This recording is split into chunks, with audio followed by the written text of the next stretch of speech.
নমস্কার বন্ধু, কেমন আছো সবাই? আশা করি সকলেই ভালো আছো। গোবিন্দ স্টাডি সেন্টারে নতুন আরেকটি ভিডিওতে তোমাকে জানাই স্বাগতম। আজকের পর্ব হচ্ছে সসীম ধারার গুণোত্তর ধারা সম্পর্কে আজকের ভিডিওটি। তো চলো আমরা ভিডিওটি শুরু করি।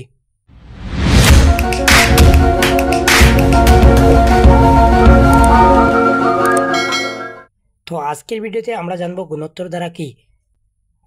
পূর্বে আমরা জেনেছিলাম যে সমান্তর দ্বারা কিভাবে সেই অঙ্কগুলো সমাধান করতে হয়। তো আজকের ভিডিওতে আমি দেখাবো গুণোত্তর ধারার অঙ্কগুলো এবং সূত্রগুলো কিভাবে কাজে লাগাতে হয়। গুণোত্তর দ্বারা বলতে দুটি পদের অনুপাত সমান হতে হবে, অর্থাৎ পূর্বে আমরা দেখেছিলাম যে সমান্তর দ্বারার দুটি পদের পার্থক্য সমান হতে হয়, কিন্তু গুণোত্তর দ্বারা এসে আমরা জানবো কি দুটি পদের অনুপাত সমান হতে হয়।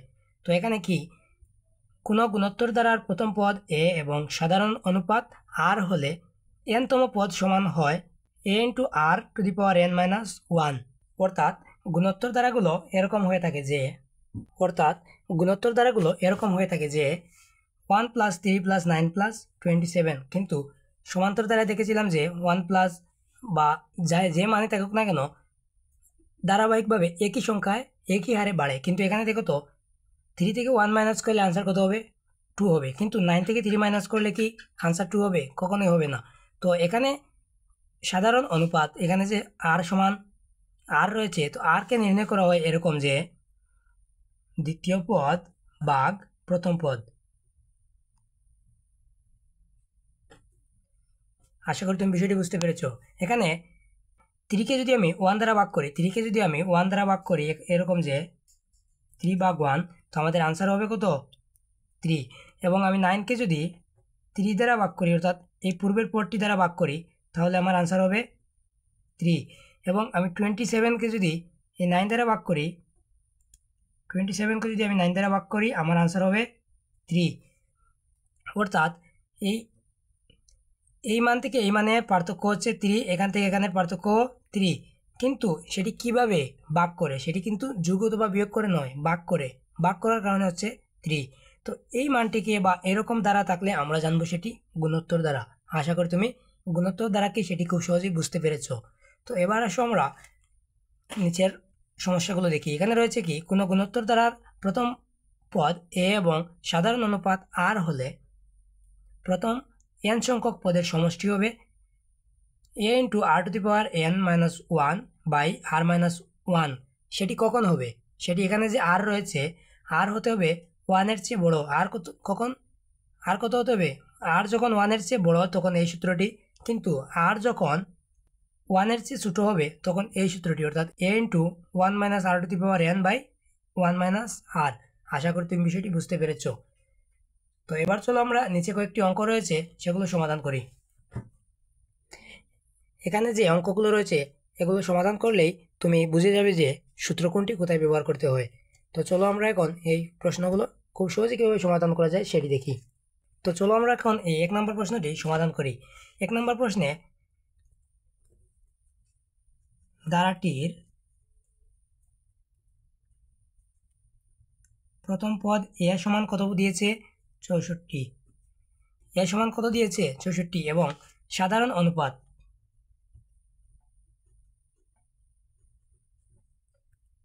অনুপাত আর সমান দ্বিতীয় পদ ভাগ প্রথম পদ। কি হবে? দ্বিতীয় পদ ভাগ প্রথম পদ। তো দ্বিতীয় পদ কত?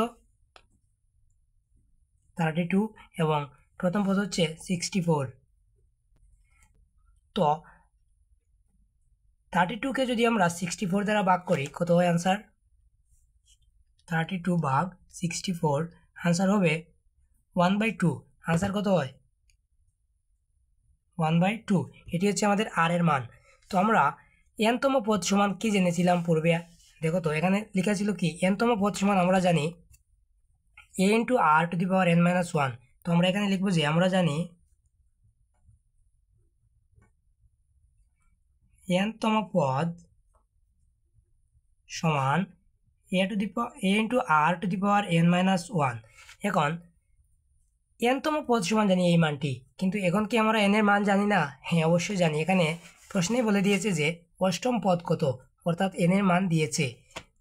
আর এর মানও জানি, এ এর মানও জানি আমরা। তো আমরা লিখতে পারি যে 8তম পদ সমান এর মান কত পেয়েছি, আচ্ছা একটু পরে লিখি, a two the power 8 minus 1 এবং এর মান কত পেয়েছি বলো তো, এর মান পেয়েছিলাম 64 ইন্টু আর এর মান কত 1/2 এবং 8 থেকে যদি আমি 1 মাইনাস করি কত থাকে 7। এটি হচ্ছে আমার 8তম পদ। তো এই পদটি আমার নির্ণয় করতে হবে অঙ্কের মাধ্যমে। তো এখানে আমি পাই 64কে যদি আমি একটু ভেঙে লিখি বা পাওয়ার আকারে লিখি তো লিখতে পারি আমি 2 to the power 6। 2 to the power 6 এর মান হচ্ছে 64 এবং এখানে ইন্টু আকারে রয়েছে 1/2 টু দি পাওয়ার 7। এখানে আমি পেয়েছি কি 2 টু দি পাওয়ার 6, এই পাশেও আমি 2 টু দি পাওয়ার 6 তৈরি করতে পারলে আমার অঙ্কটি করতে সুবিধা হবে। অর্থাৎ এই পাওয়ারটি 1-এর উপরেও রয়েছে এবং এখানেও রয়েছে। 1-এর উপরে পাওয়ার দিলে যা, না দিলেও তা, কিন্তু এখানে 2 টু দি পাওয়ার 7 হবে। 2 টু দি পাওয়ার 7 না লিখে আমি যদি এভাবে লিখি যে 2 to the power 6 into 2 to the power 1, তখনও কিন্তু এই মানটি হয় 2 টু দি পাওয়ার 7ই হয়। আশা করি তুমি বিষয়টি খুব সহজে বুঝতে পেরেছ। এবং উপরে রয়েছে 1। তো এই পাশের যে 2 টু দি পাওয়ার 6 রয়েছে সেটি কোথায় যায়, উপরে 1-এর সাথে গুণ হয়। উপরে 1-এর সাথে গুণ হলে এরকম হয় যে 2 to the power 6 2 to the power 6 into 2 to the power 1। বিষয়টি তুমি কি বুঝতে পেরেছো? হ্যাঁ, অবশ্যই বুঝতে পেরেছো।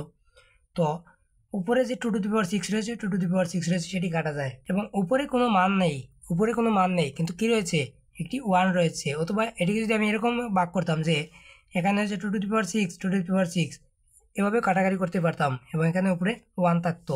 তো আমার এখন আনসার হবে 1/2।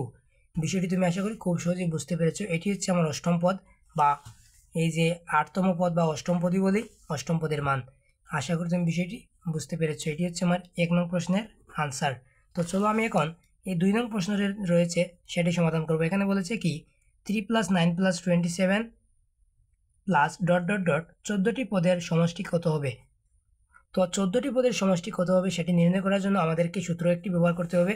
এখানে যে সূত্র রয়েছে, দুটি সূত্র রয়েছে, না, একটি হচ্ছে আর এর মান 1 থেকে বড় হলে এবং অন্যটি হচ্ছে আর এর মান ছোট হলে। তো আমরা এখানে কোন সূত্রটি প্রয়োজন হয় একটু দেখি। তো পূর্বেরটির নিয়মে এটিকেও আমি প্রথম পদ নির্ণয় করতে হবে। প্রথম পদ হচ্ছে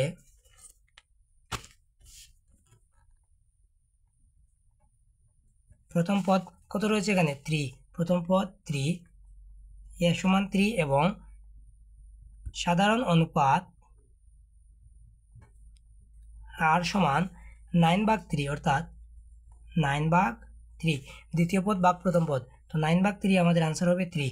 তো আমি প্রথম পদও পেয়েছি 3 এবং অনুপাতও পেয়েছি কত 3। সেটি এই 3 কি আর এর মান কি 1 থেকে বড় না ছোট? আর এর মান 1 থেকে বড় না ছোট একটু বলো তো। আর এর মান 1-এর চেয়ে বড়। তো 1-এর চেয়ে বড় হলে, আর এর মান যদি 1-এর চেয়ে বড় হয়, সূত্র আমাদের এটি বসাতে হয়। তো এই সূত্রটি তুমি অবশ্যই মুখস্থ করে নেবে, কেননা পরীক্ষার খাতায় তো আর এই খাতা নিয়ে বা কোনো নোট নিয়ে যেতে পারবে না। তো আর এর মান যেহেতু 1-এর চেয়ে বড়, সেহেতু আমাদের এই সূত্রটি ব্যবহার করতে হবে। তো আমরা জানি কি, এখন আমরা জানি লিখতে পারি যে আমরা জানি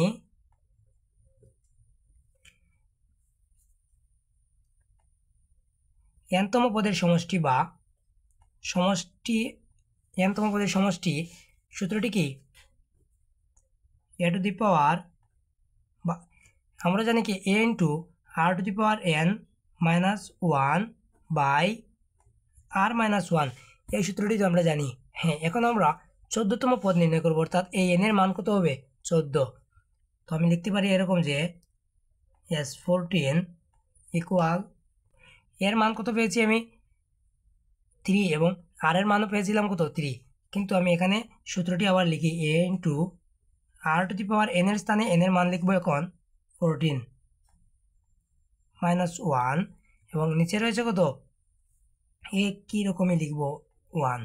আশা করি তুমি এতটুকু বুঝতে পেরেছো। এতটুকু তুমি কি বুঝতে পেরেছো না কিন্তু অসুবিধা হয়েছে? অসুবিধা হলে বলতে পারো। তো এবার আমরা এর মান এবং আর এর মান বসিয়ে দিব। এর মান কত পেয়েছিলাম 3 এবং আর এর মান কত, আর এর মানও পেয়েছিলাম 3, উপরে 14 এবং আর এর মান পেয়েছিলাম 3 মাইনাস 1। এতটুকু তুমি কি বুঝতে পেরেছো? হ্যাঁ, এতটুকু বুঝতে পারলে তোমার জন্য অঙ্কগুলো খুবই সহজ লাগবে। তো এখানে এখানে 3 রয়েছে এবং এখানে 3 থেকে 1 মাইনাস করলে কত হয়? আমি এভাবে এটিকে লিখতে পারি না, 3/2। এখানে রয়েছিল 1, 3 থেকে 1 মাইনাস করার ফলে 2 এবং এখানে 3 রয়েছে। তো এই মানটিকে আমি অন্য পাশে নিয়ে নেই। এখানে কি 3^14 মাইনাস 1, এতটুকু তুমি কি বুঝতে পেরেছো? এতটুকু বুঝতে পারলা? হ্যাঁ, অবশ্যই বুঝতে পারবা। তো এই মানটিকে যদি আমি একটু ভেঙে লিখি তাও হয়, আর যদি না লিখি তাও হবে যে এটি হচ্ছে আমাদের আনসার। অর্থাৎ 14টি পদের সমষ্টি হচ্ছে 3/2 ইন্টু 3^14 মাইনাস 1। এটি হচ্ছে আমাদের এই যে 14টি পদের 2 নং প্রশ্নে যে বলেছিল যে 14টি পদের সমষ্টি কত হবে, তো এটি হচ্ছে আমাদের 14টি পদের সমষ্টি। তো এবার চলো আমরা 3 নং প্রশ্ন রয়েছে 2 - 4 + 8 - 16 প্লাস ... দ্বারাটির 60টি পদের সমষ্টি কত হবে। এখানে যে প্রশ্ন বলেছে 60টি পদের সমষ্টি কত হবে সেটি এখন নির্ণয় করি। পূর্বের মতো আমি আবারও এই প্রশ্নটিরও প্রথম পদ এবং সাধারণ অনুপাত বের করে নিব। প্রথম পদ এ সমান কত এখানে দেওয়া আছে 2, এ সমান কি দেওয়া আছে 2, এবং সাধারণ অনুপাত কত হবে,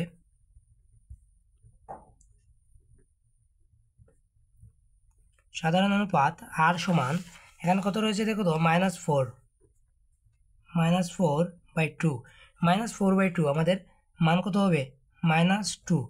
তো -2 কি 1-এর চেয়ে বড় না ছোট? -2 অবশ্যই 1-এর চেয়ে ছোট। যখন আর এর মান 1-এর চেয়ে ছোট, আর এর মান যদি 1-এর চেয়ে ছোট হয় তো এই সূত্রটি ব্যবহার করতে হয়। কিন্তু পূর্বে আমাদের এই সূত্রটি ব্যবহার করেছিলাম কেন? আর এর মান 1-এর চেয়ে বড় থাকার কারণে। কিন্তু এখানে আর এর মান 1-এর চেয়ে ছোট হওয়ার কারণে এই সূত্রটি ব্যবহার করব। তো আমরা জানি কি, আমরা কি জানি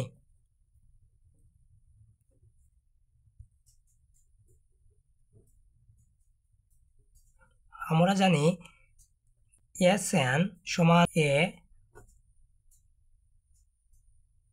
1 - r⁻n বাই 1 - r। এই সূত্রটি কি তুমি জানো? হ্যাঁ, অবশ্যই এই সূত্রটি এখানে লেখা আছে যে A × 1 - r⁻n 1 - r। এই সূত্রটি দিয়ে আমি এখন অঙ্কগুলো নির্ণয় করব। তো এই n এর মান কত? আমাদের 60টি পদের সমষ্টি নির্ণয় করতে বলেছে। এই প্রশ্নে বলেছে কি 60টি পদের সমষ্টি কত? 60টি পদের সমষ্টি হবে 7 = A 1 - r এর মান কত হয়েছে -2 7, নিচে রয়েছে 1 - -2। আশা করি তুমি এতটুকু বুঝতে পেরেছো। এখানে আমার একটু কাটাকাটি হয়েছে যে এখানে সেকেন্ড ব্র্যাকেট প্রয়োজন ছিল, আমি প্রথমে ফার্স্ট ব্র্যাকেট দিয়ে ফেলেছিলাম। তো এখন আমরা কি করতে পারি, এখানে 1 এর মান দিতে পারি। এর মান কত ছিল 2, এর মান ছিল 2, 1 - -2⁷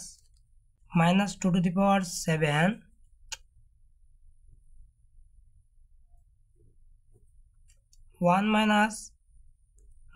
-2। এতটুকু তুমি বুঝতে পারলে। এবার চলো অঙ্কগুলো কিভাবে সমাধান করা যায় সেটি দেখি। এখানে দেখো তো 2 রয়েছে কি গুণাকারে, তাই না? 2 রয়েছে গুণাকারে। তো এখন আমি একটি ব্র্যাকেট তুলে দিতে পারি।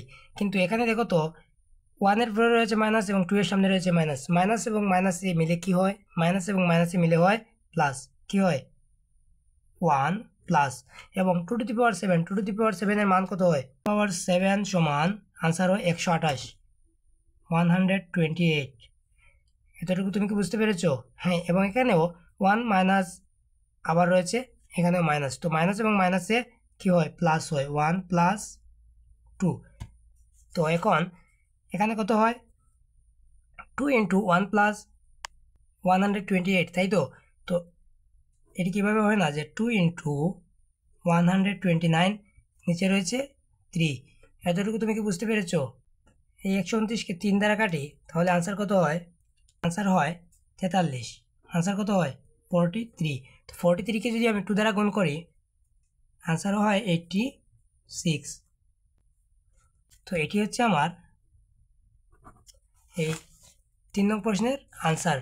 যে 60টি পদের সমষ্টি ছিল সেটি হচ্ছে 86, এটি হবে আমার 60টি পদের আনসার।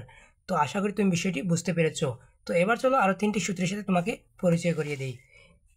এখানে রয়েছে স্বাভাবিক সংখ্যা। স্বাভাবিক সংখ্যা বলতে আমরা এরকম সংখ্যাকে বুঝি যে 1 প্লাস 2 প্লাস 3 প্লাস 4 প্লাস। তো এগুলো কি তুমি বুঝো? হ্যাঁ, এগুলো বুঝলে এই সূত্রগুলোর কাজও তুমি খুব সহজে করতে পারবে। তো এরকম যদি কোনো সংখ্যা দেওয়া থাকে তাহলে সেটিকে বলা হয় স্বাভাবিক সংখ্যা, বা এরকম এই 1 নম্বর সূত্র দিয়ে সমাধান করা যাবে। এবং যদি এগুলোর উপরে এরকম 2 দেওয়া থাকতো তাহলে সেটি হতো স্বাভাবিক সংখ্যার বর্গের সমষ্টি, অর্থাৎ এই সংখ্যাগুলোর বর্গের সমষ্টি 2 নম্বর সূত্র দিয়ে কাজ করতে হবে। এবং যদি এরকম দেওয়া থাকতো যে a cube, 2 cube, 3 cube, 4 cube, তো যদি কিউব দেওয়া থাকতো তখন আমরা স্বাভাবিক সংখ্যার গণের সমষ্টি নির্ণয় করতে হতো। তো আমি অঙ্কের মাধ্যমে অবশ্যই সূত্রগুলো কাজে লাগিয়ে দেখাবো। তো এই ছিল আজকের ভিডিওটি কেমন হয়েছে অবশ্যই বলতে বলবে না, এবং যদি ভালো লেগে থাকে তাহলে অবশ্যই ভিডিওতে একটি লাইক দিয়ে চ্যানেলটি সাবস্ক্রাইব করার অনুরোধ থাকবে। ধন্যবাদ।